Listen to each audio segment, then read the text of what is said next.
여러분 안녕하세요. 전영호 목사입니다. 12월 30일 목요일 하나님께서 오늘도 참 좋은 날 선물처럼 주셨습니다. 함께 말씀 나누고 기도하면서 오늘 하루를 시작하겠습니다. 하나님 말씀은 말라기 3장 6절에서 12절입니다. 제가 읽어드리겠습니다.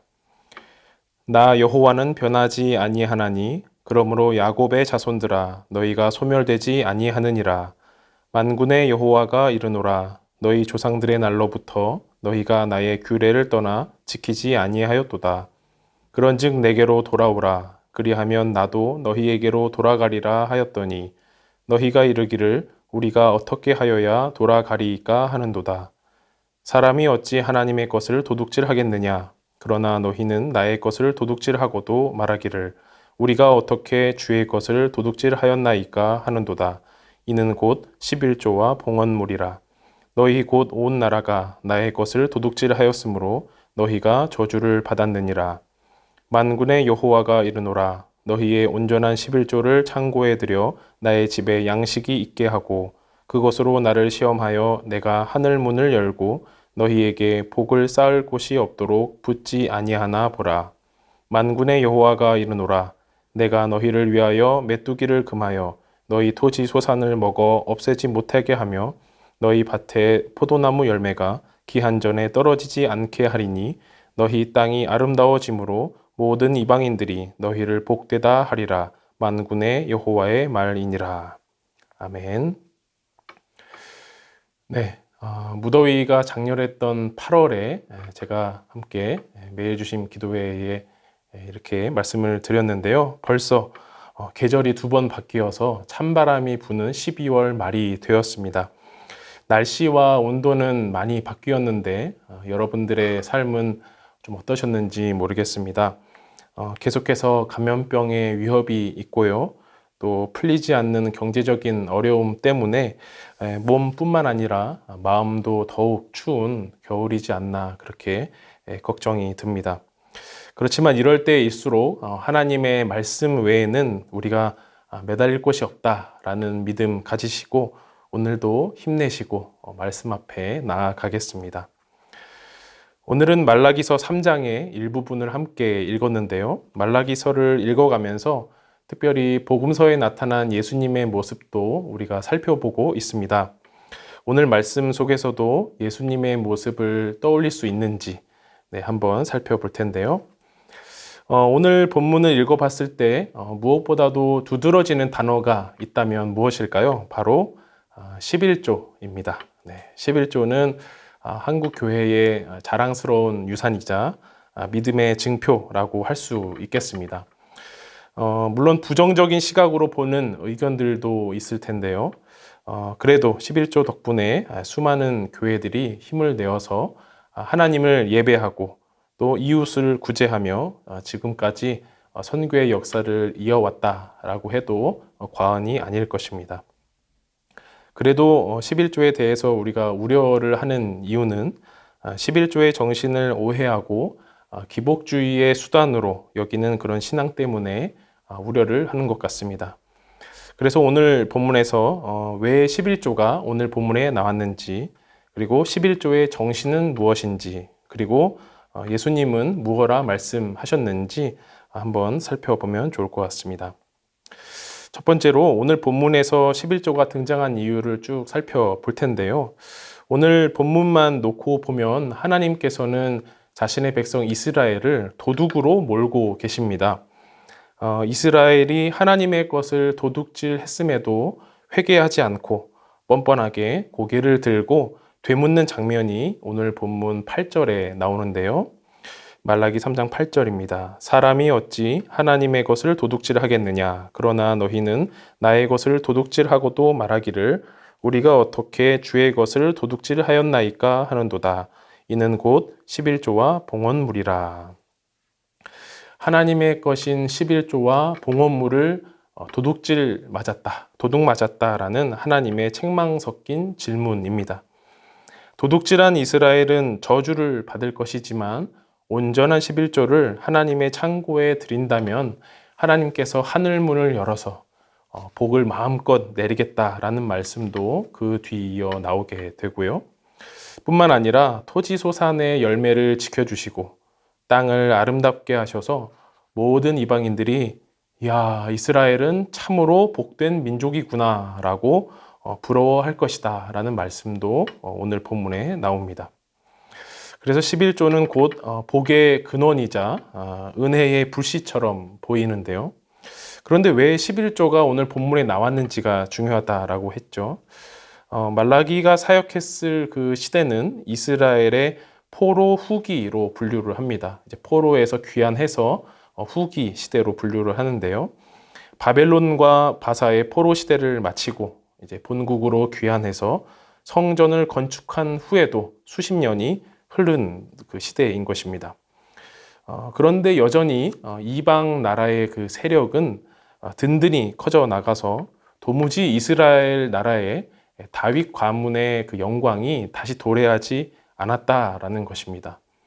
다윗과 솔로몬 왕 시절에 화려한 영광이 임하지 않고 이제는 덩그러니 성전만 남아있는 그런 모습을 상상할 수 있는 것이죠. 뿐만 아니라 하나님께 드리는 제사도 이제는 형식만 남아서 백성들은 흠이 있는 제물 그리고 훔친 물건 그런 것으로 봉헌물로 바치고 또 그것을 받는 제사장들은 율법대로 행하지 않고 사람에게 치우쳐서 제사를 드렸다라고 성경에 나옵니다. 결국에는 많은 사람들이 율법에 거스르게 되었다라고 말라기서에 증거되어 있습니다. 그렇게 이스라엘은 불의를 행해도 이렇게 말을 했습니다. 하나님은 좋게 받으실 거야. 하나님은 기쁘게 받으실 거야. 정의의 하나님이 어디 있다고 그래? 라고 하면서 하나님을 말로 괴롭히며 지내왔다라는 것입니다. 뿐만 아니라 이스라엘은 그들 가운데서 부당한 거래를 일삼고 과부와 고아를 압제하고 나그네를 억울하게 하면서 이웃을 돌보지 않는 모습도 보여줍니다. 한마디로 본국에 귀환을 하긴 했지만 총체적인 난국을 보여주는 그런 시대상이었다라는 것입니다. 이런 안타까운 형국을 보여주는 사례가 바로 8절에 나오는 11조와 봉헌물인 것입니다. 11조는 히브리어로 마하세르라고 하고요. 봉헌물은 히브리어로 테루마라고 합니다. 이것을 기억하실 필요는 없는데요. 두 단어가 아주 상관 있다라는 것만 아시면 되겠습니다. 이스라엘이 하나님 앞에 제사를 드리러 나올 때에 제물을 가져옵니다. 그때에 이 11조 마하세르와 테루마의 개념이 등장하게 되는 것인데요. 먼저 11조의 종류를 말씀드리겠습니다.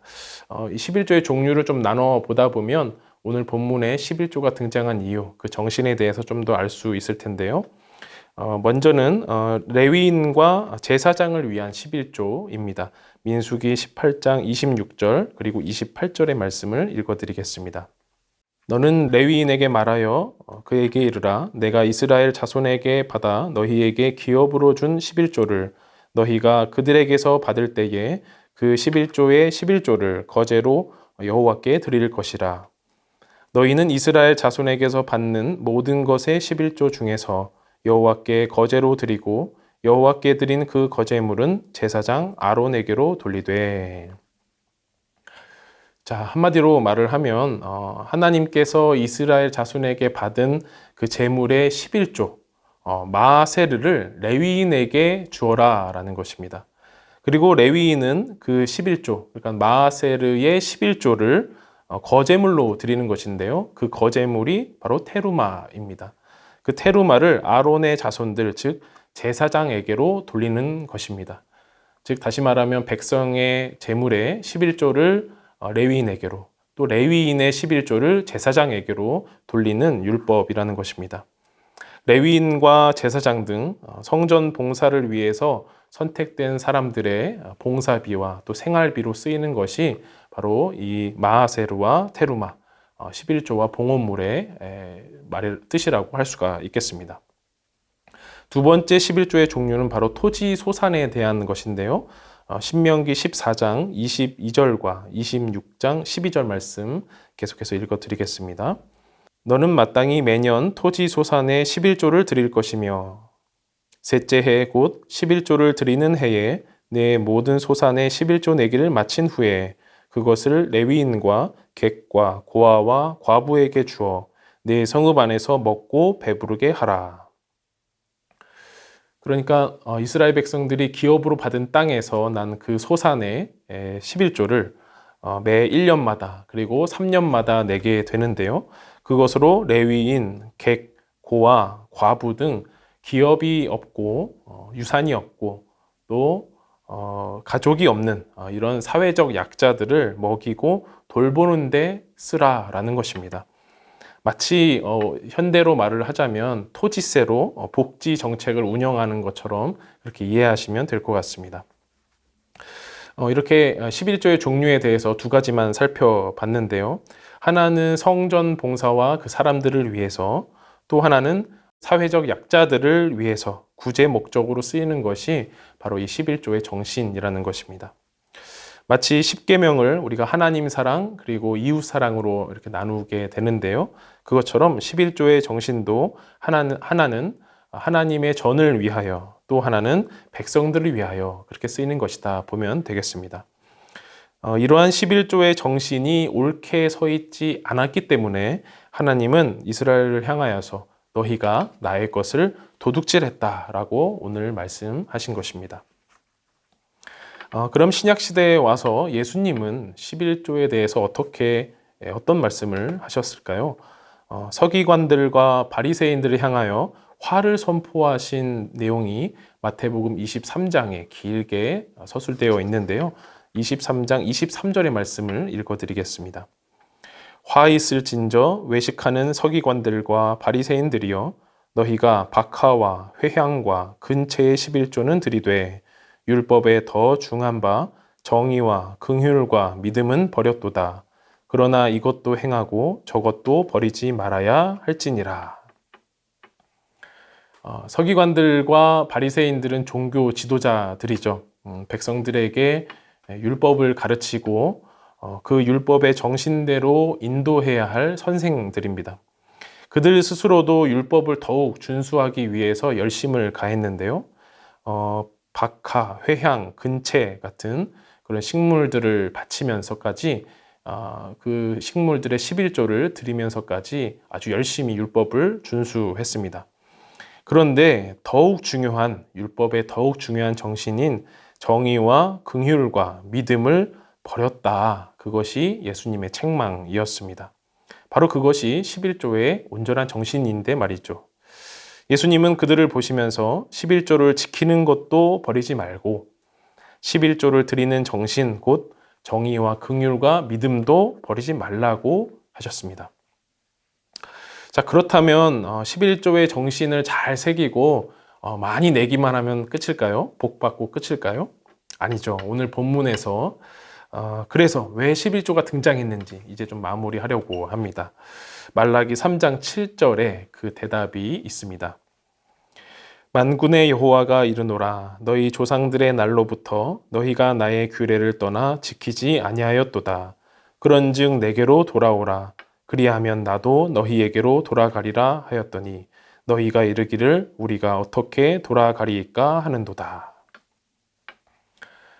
사랑하는 여러분, 11조든지 봉헌물이든지 구제물이든지 우리의 영원한 목적은 하나님께로 돌아가는 것입니다.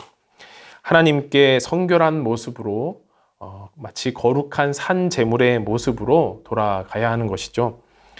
그것은 곧 하나님께 내가 드려야 할 것을 온전히 드리고 교회는 또 목회자는 또 그것을 받는 사람은 하나님의 백성을 위해서 열심히 율법대로 나누는 것이 바로 11조와 또 예수님이 말씀하신 그 정신이라고 하겠습니다. 어찌 보면 너무나 당연하죠. 그런데 성경의 수많은 분량들을 보면 그것을 잘 지키지 못했다라고 그렇게 증거합니다. 연말을 맞아서 가정마다 교회마다 여러 어려움이 있을 것이고요. 또 감사 제목도 있을 것입니다. 부디 바라기는 하나님께 우리의 것을 드릴 때에 정의와 긍휼과 믿음을 가지고 드렸으면 좋겠습니다. 그리고 우리의 모든 신앙 행위가 하나님께로 돌아가는 하나의 증표가 된다라는 것을 기억하시면 좋겠습니다.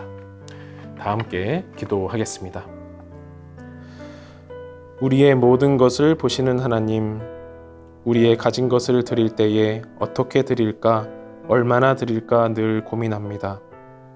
그만큼 우리의 믿음이 아직 연약한 것이겠지요. 그렇지만 그 중심만큼은 변하지 않기를 바랍니다. 하나님이 우리에게 불변하셨듯이 우리도 하나님과 사람에게 정의와 긍휼의 마음을 베풀며 우리의 신앙을 세워갈 수 있도록 인도하옵소서.